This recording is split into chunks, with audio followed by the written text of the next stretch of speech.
Michael Dowse, what are your favorite hockey movies? My favorite hockey movies.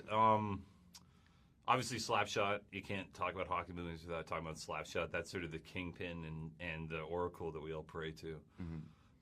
But besides that, there's a couple great Canadian hockey movies. There's like Perfectly Normal is great, and in Quebec, The Rocket I love, and Les Boys I love.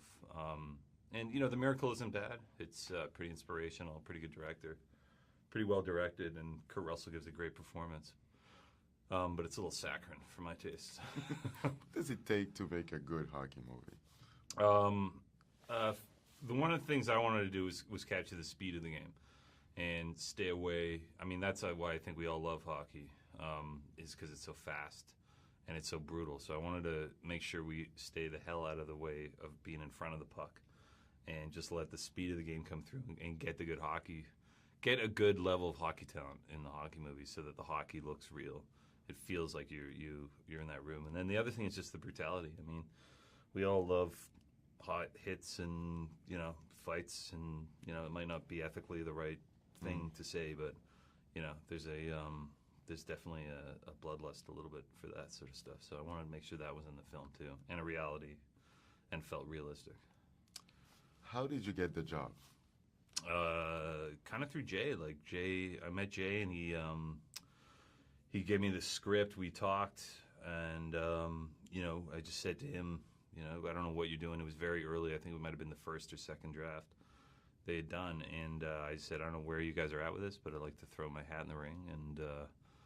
And then I met the producers. I was in Los Angeles and sat down with the producers, and it just sort of evolved. And he just, at this sort of, you don't really get a contract and then you get going. You just start working on the script and developing the script, and so it just kind of came like that, and everybody just did a lot of work on this film to get it up and going. So, and of course you needed a goon. So yeah. You thought of several actors, and Sean was really the only guy. I mean, right. I think Sean had met with Evan and the other co-writer in L.A. and had heard about the project and had just said flatly, I want to be a part of it. And when I first met with Jay about it, he mentioned Sean too. And the thing about Sean is that there's everybody thinks of him as a Stifler guy, but once you actually dig into his work, he's got a ton of range, and he's a really solid dramatic actor. Mm-hmm. And I think he absolutely carries this film in terms of what he brings to the screen.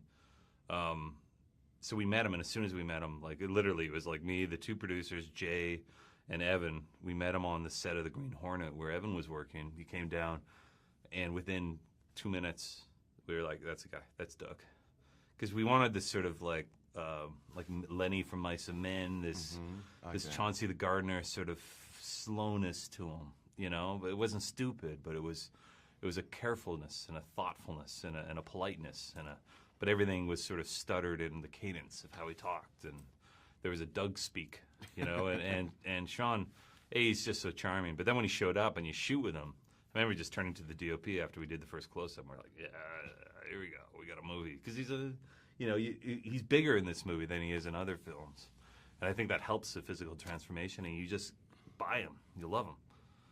Did he inspired himself from real-life goons? Yeah. Who?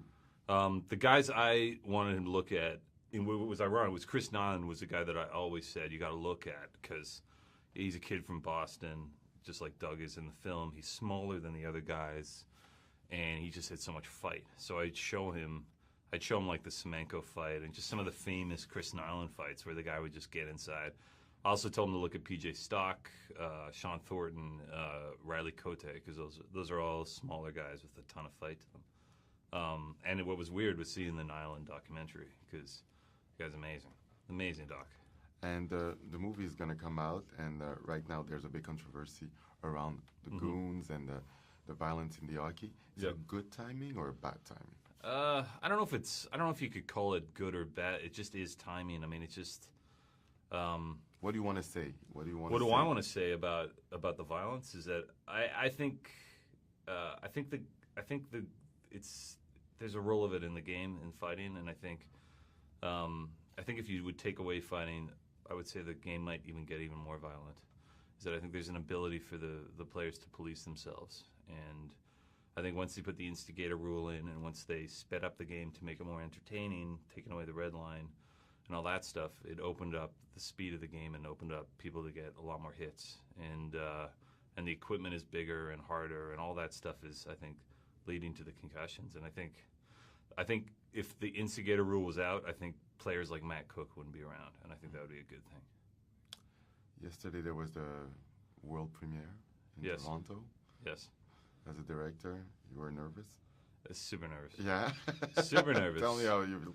Well, because I was nervous because I wanted to address what we just talked about. Yeah. You know what I mean? And I had just seen the Chris Nyland documentary, and I wanted to make sure that stuff came from the heart. So I don't usually spend a lot of time talking before a movie, but this one, because of the timing, I felt I needed to say something. So I was a little bit nervous about that, but the screening couldn't have gone better. I mean, as soon as I was 10 minutes into the film, you know, because you always expect like the fucking reel to break or something awful disaster to happen, but that didn't happen. So then I could relax. But yeah, I was pretty nervous. I usually do. I usually am a complete wreck. So you punch your destiny in the face. Exactly. Thank you, sir. Thank you. Take care.